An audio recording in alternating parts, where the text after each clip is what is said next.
Thank you so much, Gina. And thank you to the whole Rich and Carson Centre, including the administrative team, the doctoral community, visiting researchers, and especially my fellow Landhaus Fellows, who have made the last few months some of the most enjoyable and intellectually stimulating of my life so far.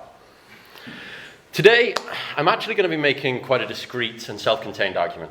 But my hope is that this can serve as a way of thinking about the mutual relevance of environment as an organising category and early modern history. I'm going to be speaking about a procession which took place in the early 18th century, which celebrated a Marling. Now, Marling was a specific technique used to bring land under cultivation or to increase the productivity of existing agricultural land. Marling and other land use changes like drainage, enclosure, and the application of fertilizers were known as agricultural improvements in the 17th and 18th centuries. Improvement had a transformative effect on the English countryside, completely eradicating some landscapes and permanently transforming others. As well as being agricultural, improvement was also an ideological and cultural program. Paul Slack and Paul Ward have shown how throughout the 17th century, the ideology of improvement was cohering into a national argument for the necessity of expanded agricultural capacity. This paper takes a cultural environmental approach to the celebration of one such improvement, Marling, demonstrating the expression of improvement ideology in festive culture. Further, the paper also shows that environmental meaning was firmly embedded in existing discourses, most notably the religious tensions of the period. So, on the 9th of July, 1712, a 2-week festival began in a town called Little Crosby in the northwest of England. The festival celebrated the successful application of a unique type of fertilizer called marl, M-A-R-L. The highlight of this festival, and the focus of this present talk, was a procession held on the opening day. My argument is that this procession functioned as a metaphor for the application of the fertilizer and the benefits which this afforded the local community. The procession was led by the specialist itinerant labourers known as marlers, who had procured and applied the marl, wearing ceremonial headdresses and carrying weapons.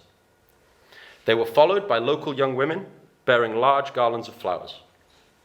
Finally, a group of early English folk dancers made up the tail of the procession, carrying a maypole which they would establish and around which they would perform.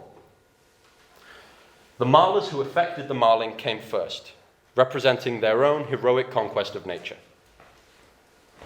The garlands of flowers followed, symbolizing the agricultural rejuvenation which the marling had brought to the town.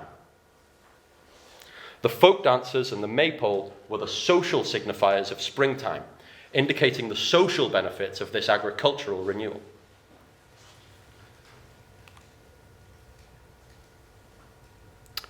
So, I'm going to begin by explaining what marl is, and then I'm going to offer some lovely regional context on the northwest of England and the township of Little Crosby more specifically. I'll then also briefly outline the symbolic syntax of processions in England. By symbolic syntax, I simply mean that, like all forms of media, processions had a unique way in which they were composed and understood, and our historical readings of them need to reflect that. We will then examine the individual cultural meaning of each of the elements of the procession. The labourers, the women in their garlands, and the dancers with their maypole. The meaning of these individual elements, when taken together, will then be read using our understanding of processions as specific cultural forms. The conclusion is that the procession held in Little Crosby was a religiously loaded environmental metaphor for the application of this fertilizer and its consequences. So what is marl? And what is marling? Well, marl is a sedimentary formation made from clay and calcium carbonate. Calcium carbonate is also the principal material in oyster shells, as well as the white matter that builds up in hard water regions like Bavaria. Marling, then, was digging up this this calcium carbonate-rich clay, that's a complicated point that I tried to skip over, to apply it to agricultural land. Now this is a picture of a marl excavation near Sauergrub in Bavaria, taken by the geologist Peter Obermeier, who also very generously provided a sample of marl, which we could potentially pass around the room now. It's in a plastic bag because it's quite muddy, but feel free to open the bag up and have a feel if you don't mind. That.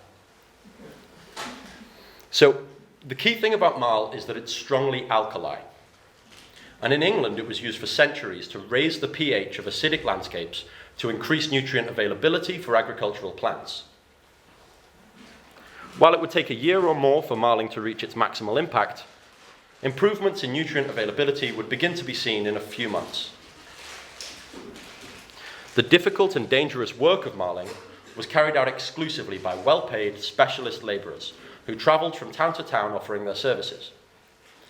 As a rule, landowners might marl a third of their estates around once every 7 years, meaning that an individual field would be marled around once every 20 years. But these are very rough.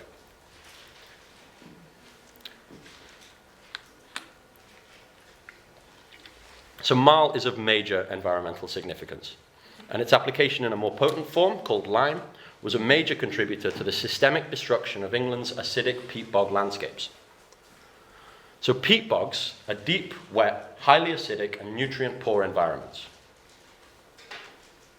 which needed chemical alteration through the application of alkali materials like marl and nitrogen-rich fertilizers like manure to convert them for agriculture. Peat bogs form when waterlogged conditions arrest the decomposition of plant matter. That is, dead plants can't completely decay underwater due to the lack of oxygen. This partially decomposed material is called peat, and it builds up over millennia to form deep, saturated bogs. As well as agricultural conversion, peat bogs have more recently been at risk by peat extraction companies, generally for use in compost products. This is a picture of a peat bog which is in the process of being restored by the Lancashire Wildlife Trust. The exposed peat is a sign of a really unhealthy bog, and the site was used for industrial peat extraction until it was acquired in 2013 by the Wildlife Trust.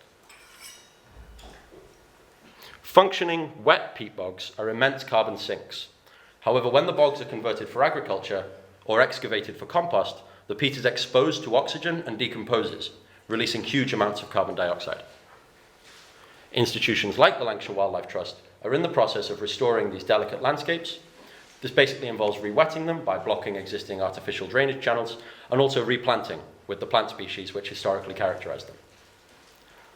Speaking of plants, altering the acidity of peat bogs had a catastrophic impact on the diverse range of flora which called them home. These plants are adapted to the acidic and nutrient-poor conditions.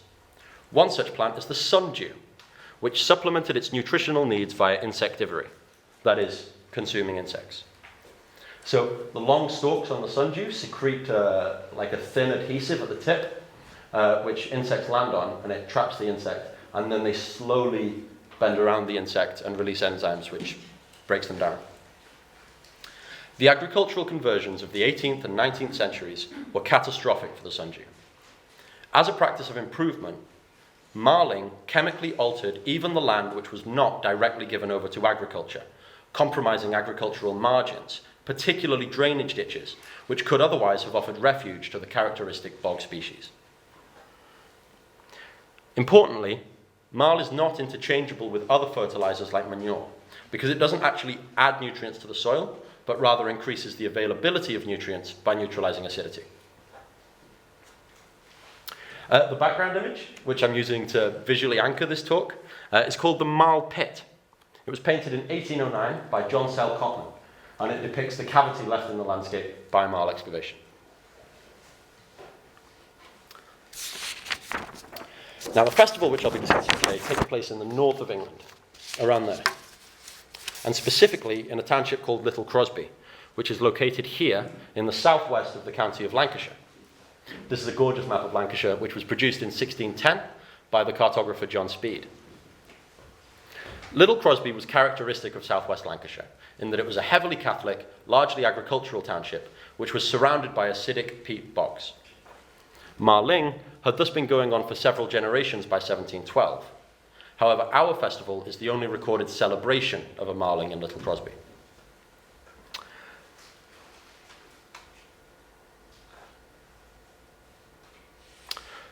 The Marling Festival was organised by this guy, a man called Nicholas Blundell, the Lord of the Manor of Little Crosby. For simplicity, I'm just going to refer to him as Blundell henceforth. It is from Blundell's diary entries and account books that we know about the Marling Festival at all. Now, it can be really tempting when you encounter diaries as historical sources to think of them as private and therefore unreflective expressions of one's true self. However, this would be misleading.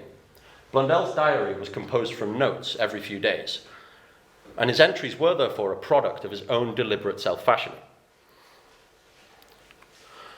Blundell's record-keeping was part of a very strong literate tradition in the Blundell family. They maintained transgenerational scrapbooks, recipe books, and they kept meticulous accounts. Like many of the gentry in southwest Lancashire, the Blundell family were also notorious Catholics and were in a precarious socio-political position in majority Protestant England as a result. Now, I know that we're not all early modernists, but understanding the politics of the Reformation is going to be key for our interpretation of the festival. The English Reformation took place in the 16th century, establishing the Protestant Church as England's state religion.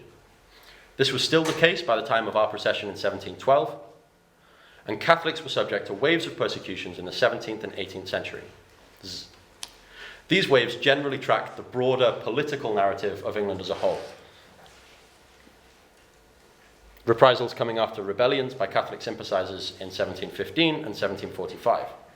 Blundell himself, fearing recriminations after the 1715 rebellion, in fact fled to Bruges, where he recorded witnessing a religious procession. The engagement of the Blundell family with their landscape was marked decisively by their status as Catholics.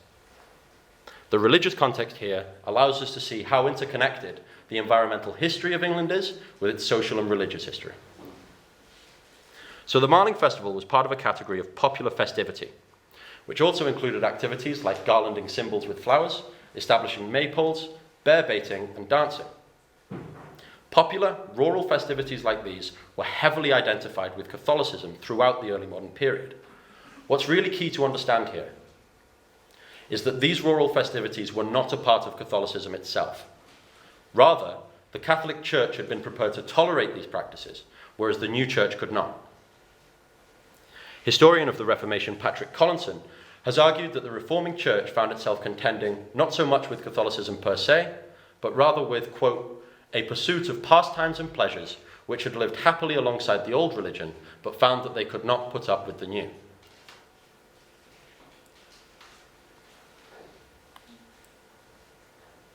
In staging this procession then, the Blundell family and the inhabitants of Little Crosby were articulating a regionally and religiously specific way of relating to the landscape through celebrating the environmental and agricultural process of marling.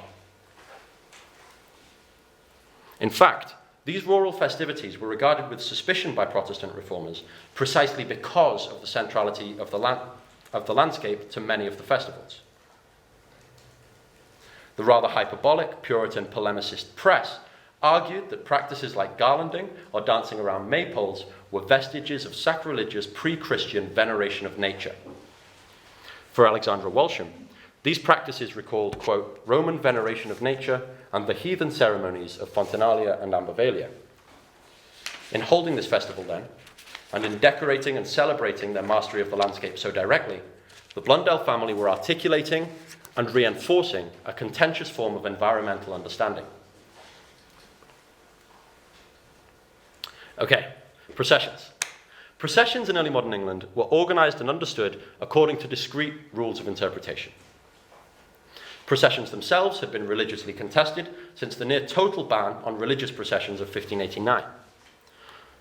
The processions which were still permitted by 1712 had been stripped of their obviously Catholic dimensions, such as the decoration of roadside crosses with flowers and the practice of clergy leading proceedings in their vestments. We can, however, draw some cultural context from religious processions on the continent of Europe, as well as from pre-Reformation processions in England. Joan Louis Marfany and Charles Fithian Adams have shown that festivals and processions were opportunities for society to explain itself to itself. Fithian Adams also making the key contribution that the order in which the elements proceed is critical to the interpretation of the procession as a whole. In one procession in 15th-century Coventry, for instance, precedence signified a higher social status. Perhaps most famously, Robert Danton has argued that a procession in early modern France functioned as an idiom for urban society. This paper confirms that in a rural context, adding the environment as a fundamental building block of that society. Returning to Little Crosby, the procession was an opportunity to explain and celebrate the local necessity of Marling. Now, frustratingly, Blundell does not explicitly identify the order in which these elements proceeded. However, he lists the elements of the procession in the following order, beginning with the Marlers, then the women with the garlands, and finally the folk dancers with their maypole. So, without further ado, the Marlers. First mentioned in the procession come the Marlers, replete with ceremonial headgear and carrying weapons. Blundell's diary relates that all the 14 Marlers had a particular dress upon their heads and carried each of them a musket or gun. Blundell actually made the caps for the Marlers himself on the morning of the procession. This militaristic fashioning can partly be explained by the fact that being a Marler was a notoriously dangerous lifestyle. Prior to extraction, the marl was simply a section of stone undivided from the surrounding formation. An account written by John Holt in 1795 describes the process of marl excavation in a tract which is worth reading out loud. Holt relates that marl is got by falling it in large clods. This method is expeditious, but requires great caution and is frequently attended with danger. The piece intended to be fallen is undermined and loosened at each side by being cut through. Long piles, meaning stakes, are then driven in at the top, and sometimes water is required to insinuate itself into the interstices which the poles have made. The clod falls with such violence as to break the mass into pieces. These smaller pieces could then be carried from the pit and used agriculturally. Now, one imagines that undermining the marl would be a particularly dangerous job. And in fact, during the Little Crosby excavation, one of the leaders of the Marlers was hurt by a small fall of marl. Petitions for poor relief detail other injuries caused by marl in Lancashire. In 1663, one Roger Harrison had his thigh broken by a fall of marl, and one Thomas Redford was injured in a marl pit in 1689. To compensate them for facing these dangers, marlers were rewarded with significantly higher wages than most other day labourers, as well as customary gifts of ale and money from the local community. The marl pit became a social spectacle even before the ceremony, with locals coming by to see the marl excavation and to give gifts to the marlers. Blundell's diary from a fortnight before the procession notes that several of his tenants came to see my marlers. Interestingly, the marlers were often expected to shout out loud upon receiving these gifts. Visiting another marl pit in June 1714, Blundell recorded that he saw the marlers and, quote, made them shout. Now, if we were so minded, we might speculate that the cavernous excavations will have produced a satisfying echo when the marlers yelled out loud. This call and response, in return for a small sum, recalls a tradition of amateur performance culture in England. This is a really interesting indication that rather than briefly adopting their ceremonial role for the procession, the marlers sustained a function continuous with early modern performance culture, even while labouring in the marl pit. Of all agricultural labours, marling was distinctively dangerous and spectacular.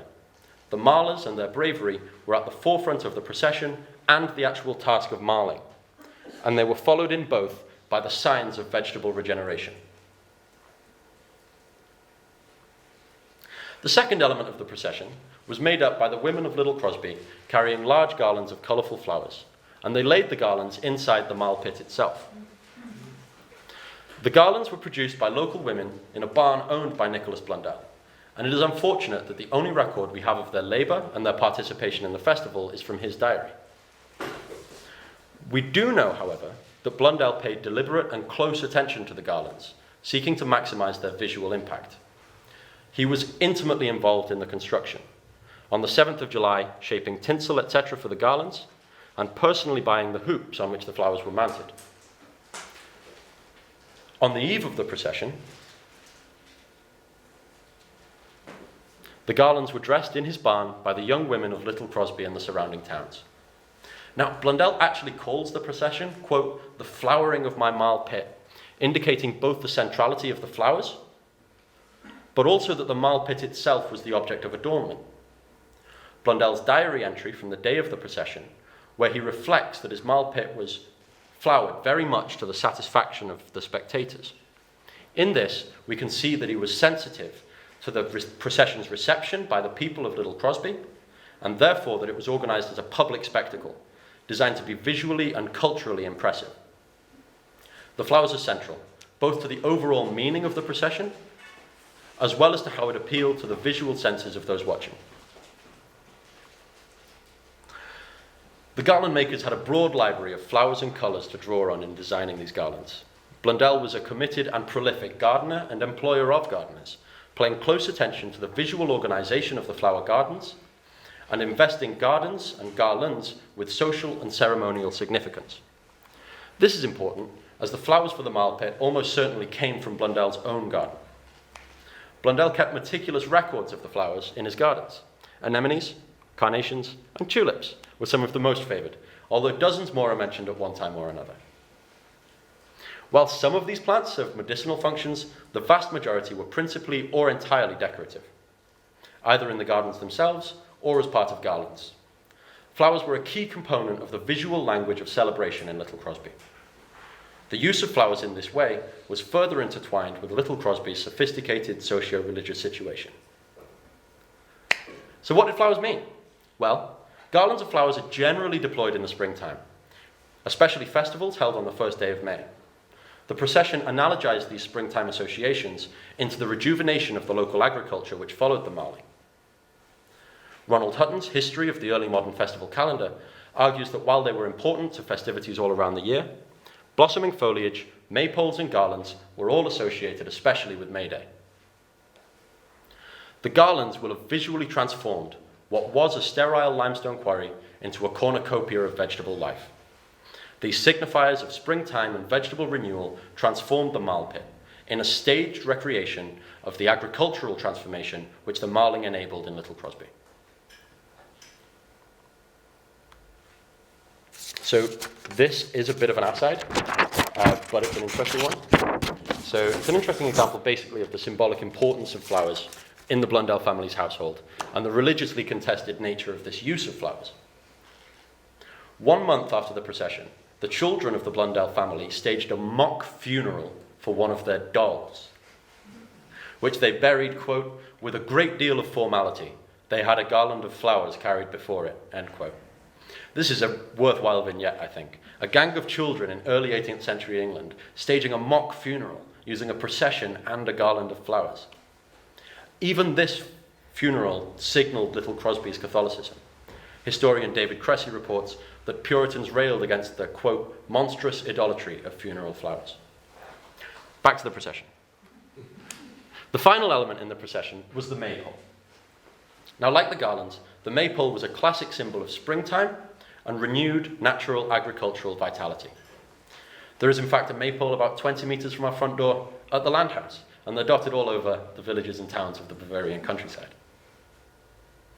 The maypole was conveyed by folk dancers to the marl pit, where it was established and around which they performed. The maypole is a key figure in the history of rural celebration in early modern England. They were a focal point for dancing and celebrations, often decorated with flowers and foliage. Maypoles were another target of the Reforming Church. A 17th century Protestant preacher in Lancashire called Adam Martindale reproved some youths for erecting a maypole, warning them that it was a relic of the shameful worship of the strumpet Flora in Rome. Ronald Hutton has also commented on the maypole, arguing that it should be interpreted as symbolic of rejoicing at the returning strength of vegetation. While the maypole was not exclusively a springtime symbol, it nevertheless embodied, sometimes literally, the opulent rejuvenation of nature. In this sense, it contributed to the Marling Festival's overall effect of twinning Marling with the revived natural world. To conclude, the procession of the Marlers, the Garlands, and the Maypole stood as a metaphor for the Marling, its agricultural benefits, and its social consequences. First came the Marlers, deliberately styled as intrepid pioneers come soldiers. If the leader of the Marlers was still visibly injured from his accident 2 weeks prior, then this will have further underscored the dangers which the Marlers faced. The Marlers were followed by the signifiers of the vegetable replenishment which they had brought to the acidic peat bogs of Little Crosby. That is, the women of Little Crosby carrying large garlands from Blundell's own ample flower gardens. The garlands were symbolic of springtime and the rejuvenation of the landscape, here analogized with the resurrection of Little Crosby's agriculture after the Marling. Where the garlands represent the agricultural benefits of the Marling, the Maypole and the dancers represent the social side of this regeneration. Early modern festive culture could carry substantial cultural environmental meaning. These meanings were textured by religiously inflected ways of relating to the landscape. Here, we are developing Nicola White's argument that the early modern landscape, quote, provided the medium through which social, political, religious, and economic relations were mediated. This also demonstrates the plural origins of the ideology of improvement, which is critical if we're to appreciate the cultural nature of our present environmental situation. Thank you so much.